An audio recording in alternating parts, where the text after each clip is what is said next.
they'd be like, yeah, it's nice out here, right? Yep. I'd be like, it is. I think they're going to catch that strangler any day now. He'd be like, what? I'd be like, the strangler. The Falls Creek Falls Strangler. Like, they're hot on this trail. I mean, any day now they're going to get him. Well, hopefully, right?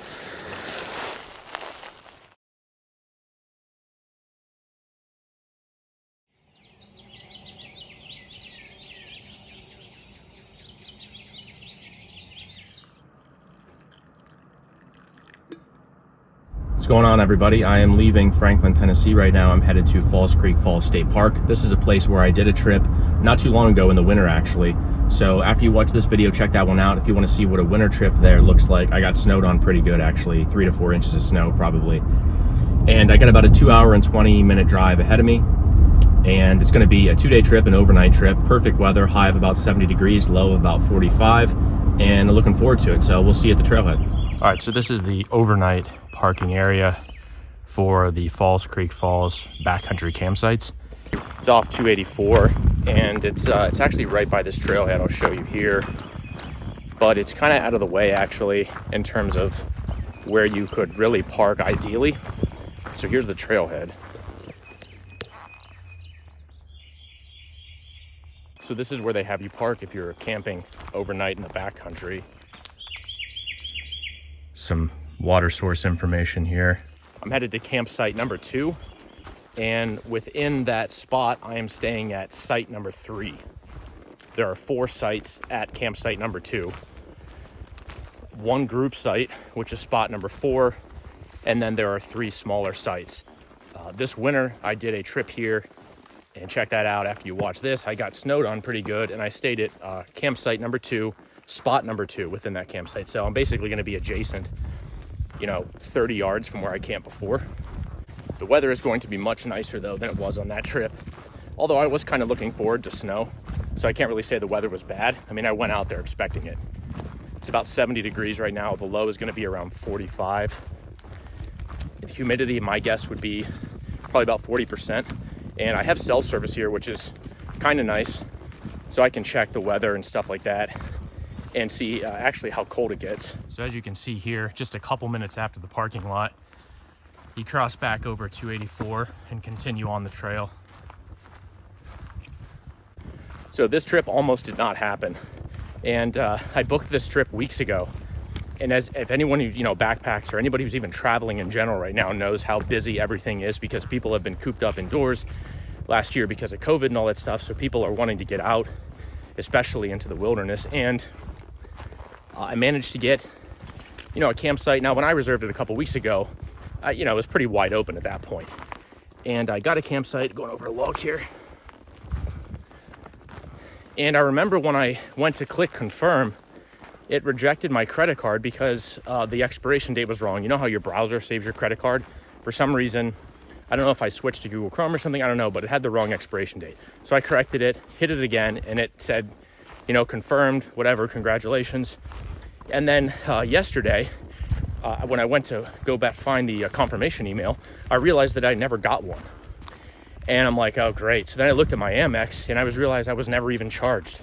So I'm thinking, it didn't even occur to me about my card being declined initially because the expiration date was wrong. So I'm like, oh, great.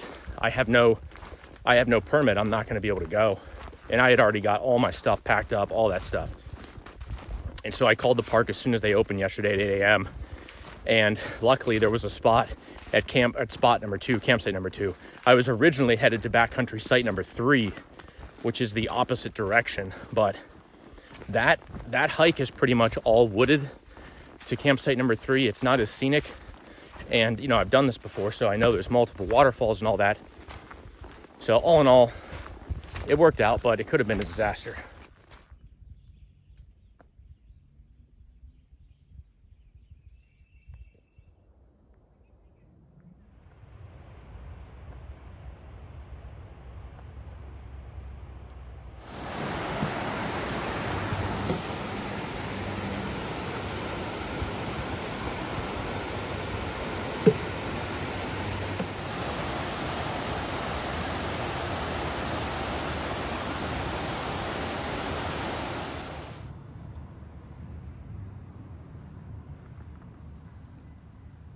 That is the Falls Creek Falls parking lot area. So everything I've done up until this point has essentially been unnecessary, because I probably would have parked here, or I would have parked at the Piney Creek trailhead, which is very close to where I'm headed. The only reason I even would have done that is because I've already done this trail.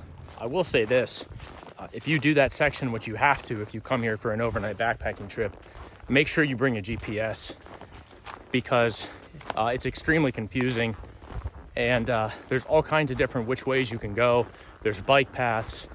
You come to a huge parking lot, and you kind of have to go up without a GPS.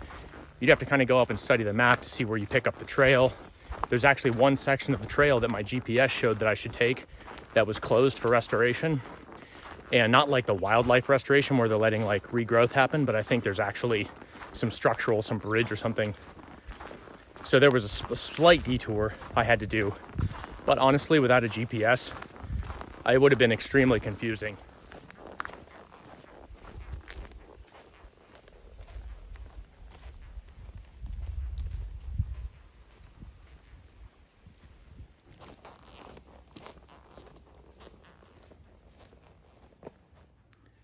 And just like last time, there are a lot of down trees in this section.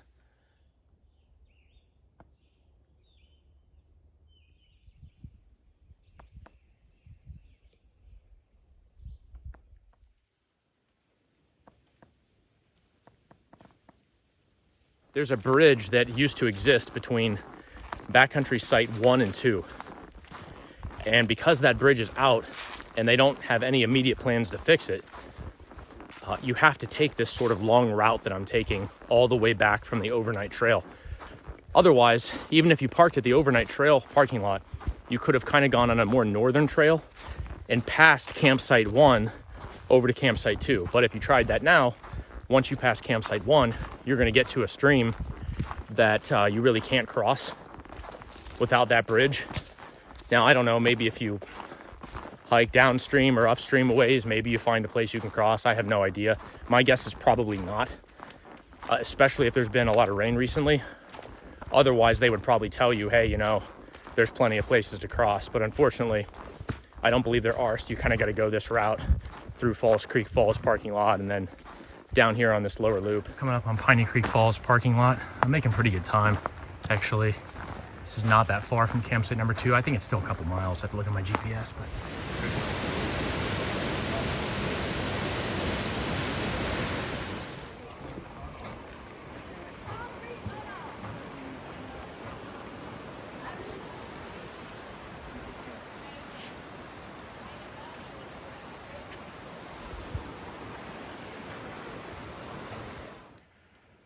all right, I got 2 options. I can get water here, which is the last water source before the campsite, and I'm guessing I'm about 1.5 miles from the campsite.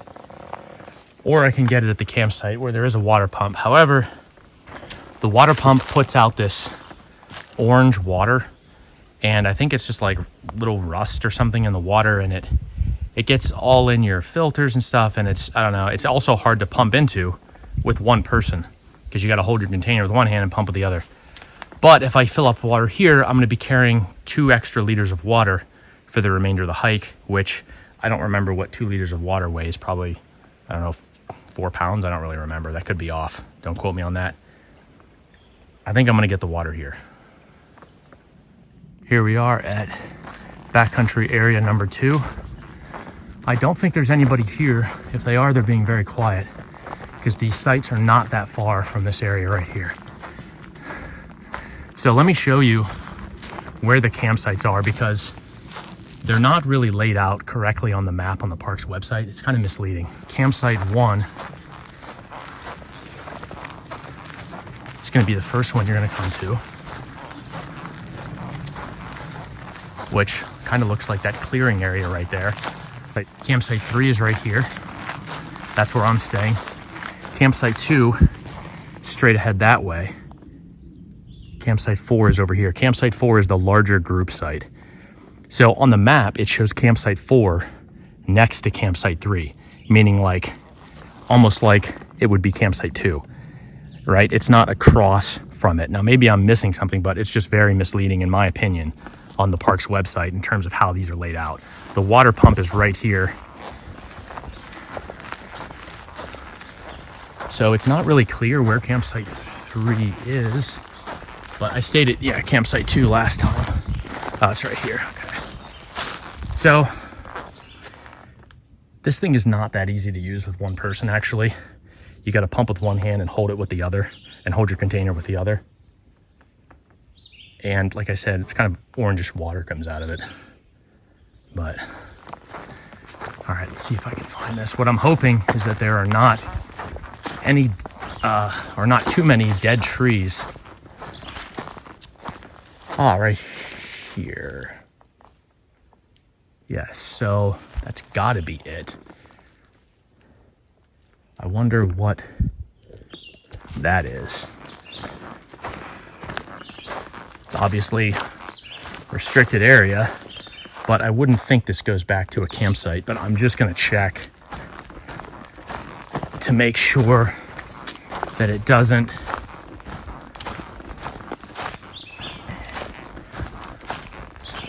I wouldn't think campsite 3 would be this far off the beaten path. It's a continuation of a trail. I can check my GPS. There's a trail marker right there, and see where it actually goes. But there's no way that that's to campsite 3, because they're all, one thing you can see on the map is that they are all clustered together. There's not some outlier that's way off. So campsite 1 and campsite 3 are pretty close together, as you could probably tell. Definitely closer together than any other of the 2 campsites. So I'll give you a shot of this sign if you want to see what any of the rules are.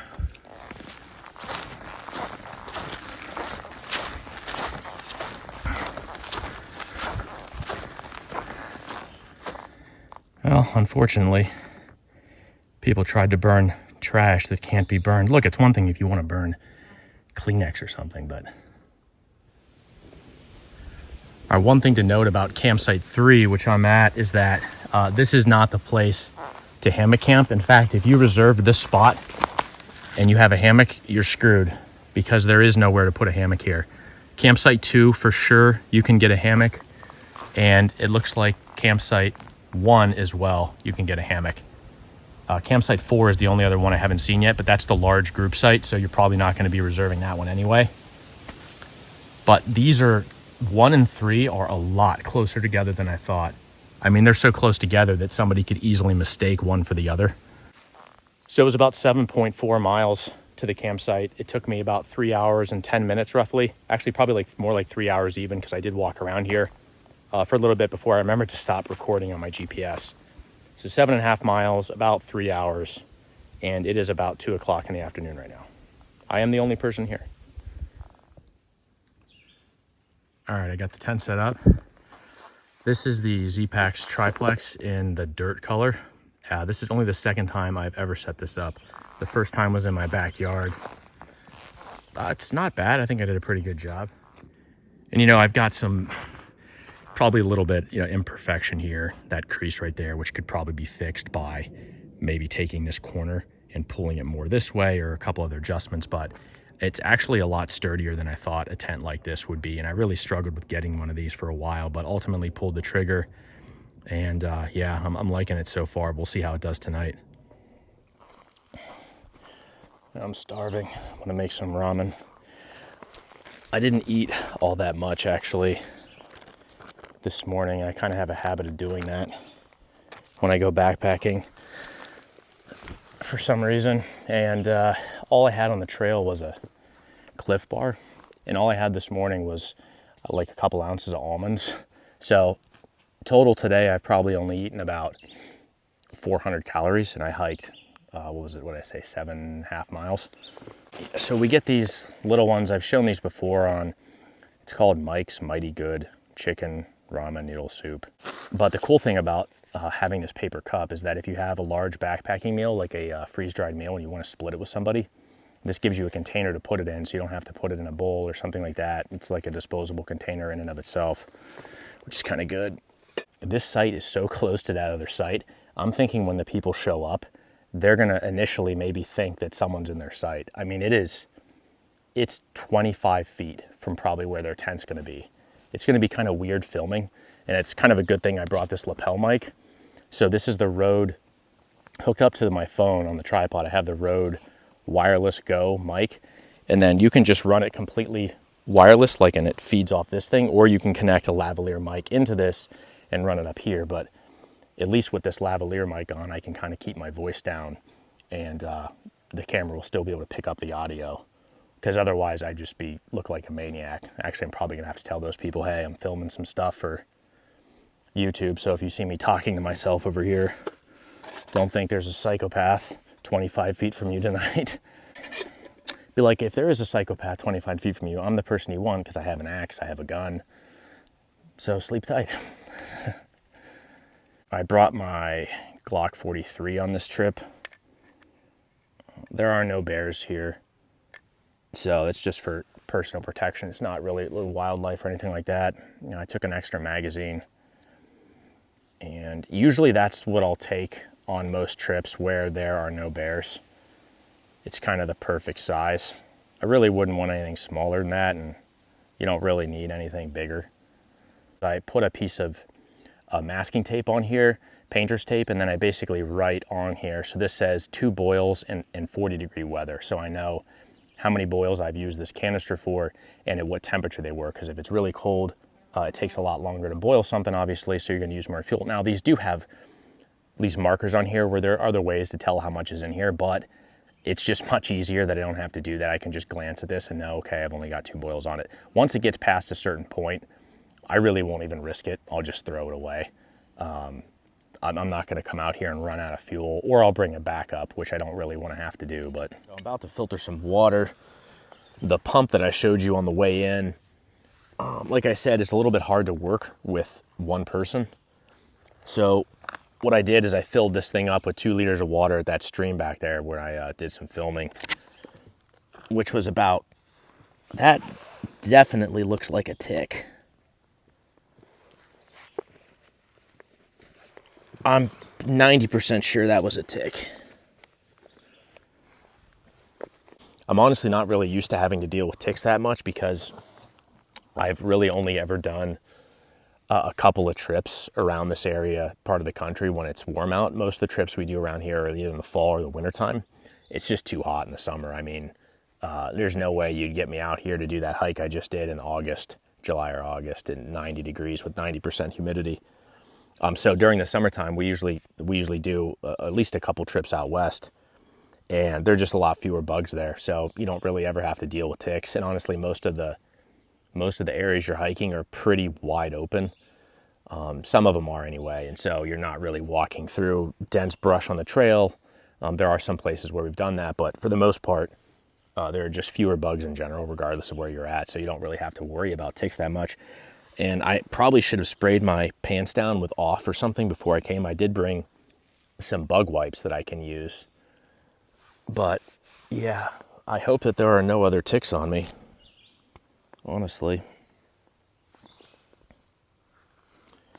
So the water filter I use is the Katadyn Be Free. This is the 1 liter version. I really like this, actually. I mean, this is good if you're stopping to get water a lot on the trail. That's where this really shines. If you're hiking somewhere where you're gonna walk 2 miles and you're gonna get to camp and you're camping right next to a stream, I would not bring this. I would bring like a gravity filter. So we also have the Platypus gravity filter. We have the 4 liter, and that thing is great because you can filter 4 liters at once. You don't have to do anything other than hang it up. So you get to camp, you put 4 liters in that thing, and that's your water for the rest of the, the rest of the night and then the next day on the hike out. So it's really convenient. It's a pain to use something like that, a gravity filter, if you're stopping frequently on the trail to get water. So if you're going to be doing something like that, I highly recommend something like this. If you're new to backpacking, if you're not, you probably have already experimented with different water filters, but the gravity system is great in camp, but sort of a pain if you're stopping on the trail to do it, because you've got to hang it up and stuff like that. It's a lot more effort than something like this. I will say that the filter inside this thing, it's almost best if you soak it a little bit overnight before your trip, because when I came out here the last time I used this, what I realized is that I couldn't push any water through it. And I was like, oh, great, the filter's broken or something. And then eventually I was able to finally get it through. But basically what happens is this thing kind of, it almost like seizes up, for lack of a better characterization. So if you soak it overnight, and it kind of primes it, and the water goes through it much easier. So as you can see, when I'm going to try and squeeze this in here, I don't expect that it's going to be too easy, at least initially. The flow rate on this thing is garbage right now. But once you filter it a little bit and you get some water through it, it improves quite a bit. It's just this initial, so I don't want to squeeze too hard. Not that I think I'd be at risk of bursting the bag open, but I definitely don't want to find out if that's a possibility or not. I'm really surprised that there's nobody here. Actually, that there's nobody else here. I mean, it's got to be after 3 o'clock, which is not late, but I don't know. I don't really like to get to camp too late. I like to get everything set up and be able to relax. And God, man, this thing is just struggling. But this is making that gravity filter look pretty good right about now. But the Platypus is significantly heavier than this. One thing that I'm a little worried about is that I don't see any downed wood around here. I walked down this trail, the continuation of the trail, for, I don't know, 30, 40 yards, and there's nothing.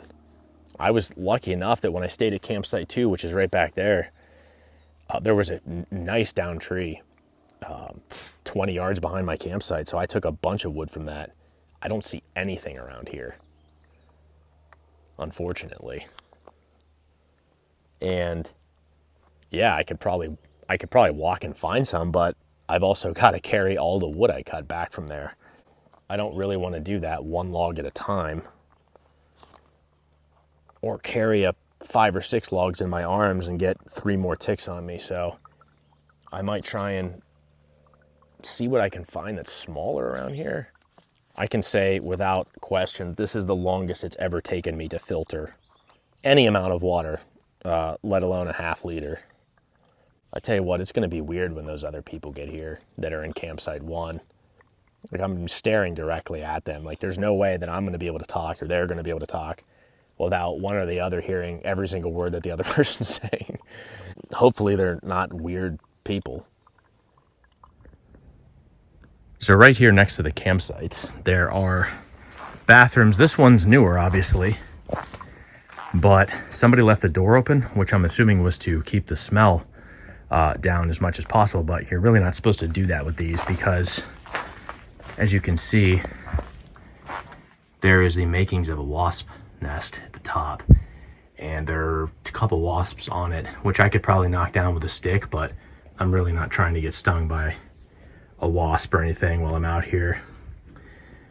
And the other two, let me pick up my tripod and I'll show you. The other two are right here. This one has seen no maintenance anytime. I'd rather take a dump just in the woods than that. And then you get more dilapidated. It's like the Simpsons episode, the diorama. Now we're into the dregs. You get more, dilapidated as you come this direction here.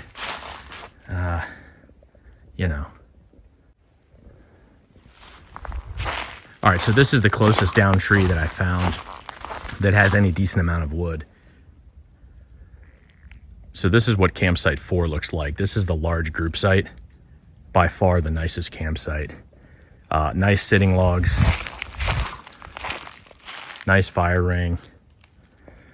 Not as big as I would have thought for how many people they advertise you can get here. Plenty of room for tents though. It is really wooded. I don't see any immediate danger from trees. So unfortunately, when I was over there cutting that wood, I thought I hit record on the camera, and I must not have, but actually almost just did it right now. I hit it and it like flashed as if I pressed the button down on the iPhone, but it didn't, so you didn't get to see me cut the wood. But I'm shocked that there's nobody else here. It's after 5 o'clock and there's nobody here.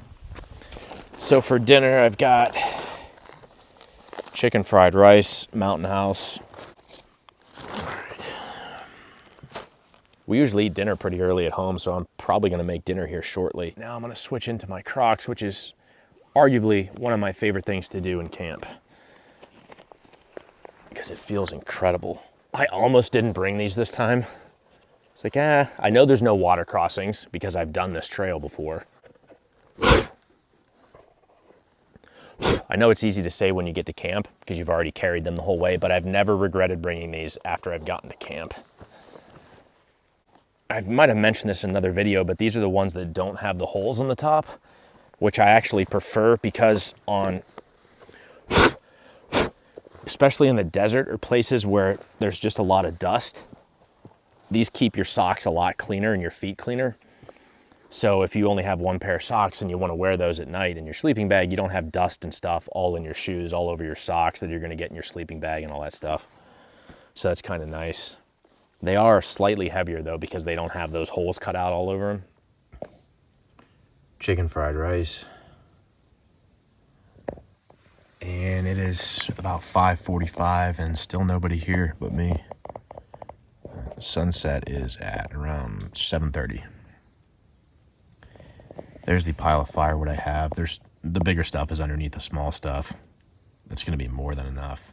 So the first group arrived. It's a father and son. They're at campsite number 2, which is where I stayed before. So this thing's got quite a bit of room in it. It's not actually as big as I thought it was gonna be though. The sleeping pad I use is the Nemo Tensor insulated. This is the long wide. This massive pillow is the Thermarest. What's it even called?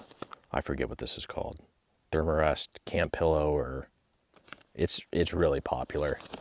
This is the size medium. The jury's still out on this. I've only used it once before, but what I've noticed with this is that it takes a long time to fully loft. It's not like down. It has these sort of foam pieces in here and you have to let them loft out.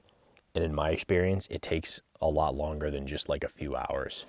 So what I did is I didn't even compress this thing. I just stuffed it in the top of my pack. So it was already mostly fluffed out, and I'm gonna see if that makes a difference. I used it once in Arizona in the Superstition Mountains a couple months ago. And, you know, it was okay, but again, though, I had it compressed completely, and this time I did not, so let's see if it makes a difference this time. UGQ 30-degree quilt.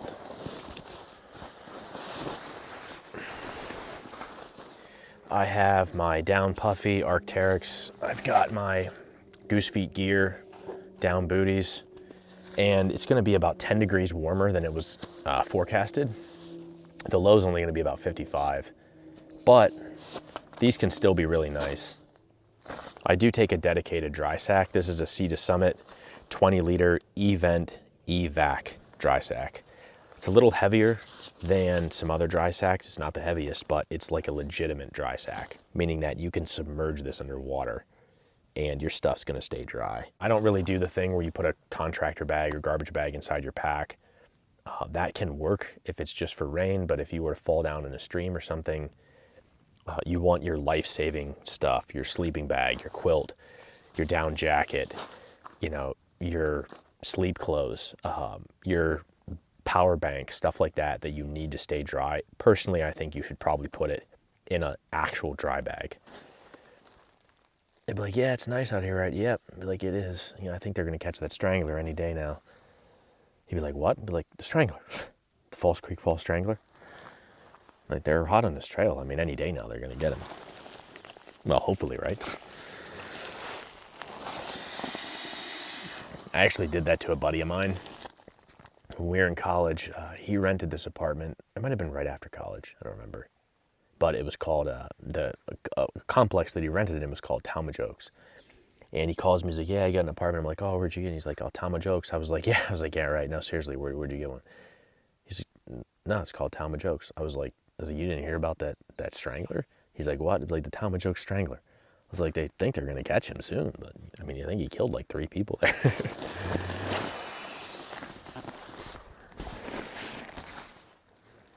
I will tell you this thing is way better than the Tiger Wall Platinum 2 I was using. This thing has so much more space than that, and it weighs like 16 ounces lighter.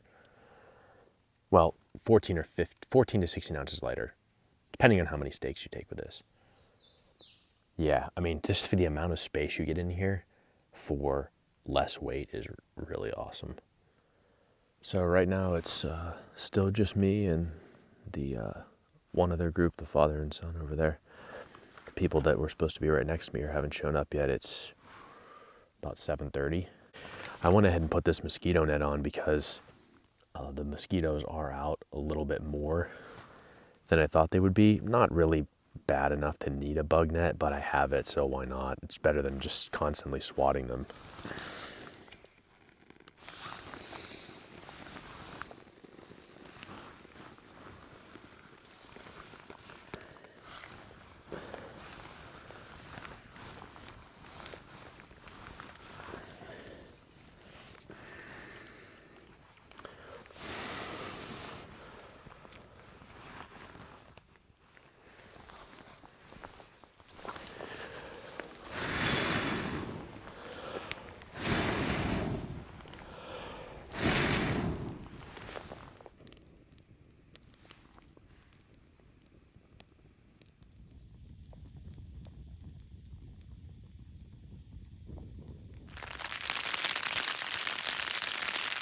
Started drizzling about 30 minutes ago. It's about 4 o'clock in the morning right now, maybe 4:15.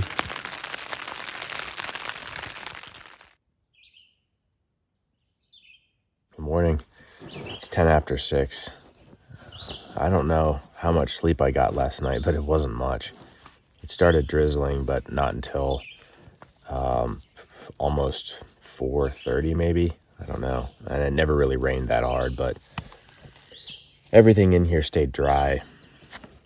I closed both vestibules when it started drizzling just to keep my pack dry and my boots and stuff. And you know, it wasn't windy, so I didn't really get to hear how loud this thing would be in a strong wind, and I have a feeling it would be very loud in a strong wind. But I think that the weight trade-offs are worth it in most circumstances, so I'm pretty happy with it on the first night. Yeah. That's probably one of the worst night sleeps I've ever got, actually. I never really sleep good when we're backpacking. Very rarely. In fact, maybe only one night that I can remember I've gotten decent sleep. So that's one of the reasons we tend to do shorter trips. Like I don't really have a huge desire to do like a 6-7 day backpacking trip. I just think I would be just mentally and physically drained at the end, not only from backpacking, just from lack of sleep. But I thought about trying hammock camping at one point, but I sort of get motion sickness. I have one of those like porch bed swings at home. It's basically like a twin size mattress on this huge bed that's suspended from ropes. And if I lay down on that, I'll get motion sickness after. So I don't think that's going to work for me, but unfortunately, because it sounds like it's really comfortable. All right, I got everything packed up. And I'm probably not going to film too much on the way out because I'm going to try and make some record time here and get back to the car.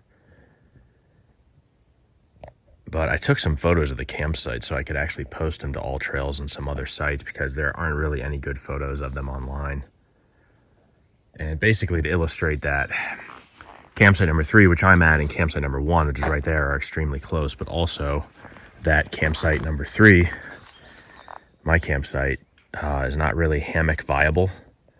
I mean, you'd have to go into the woods somewhere and find something to hang a hammock. So if you want a hammock camp, do not pick spot number 3 at backcountry camp number 2.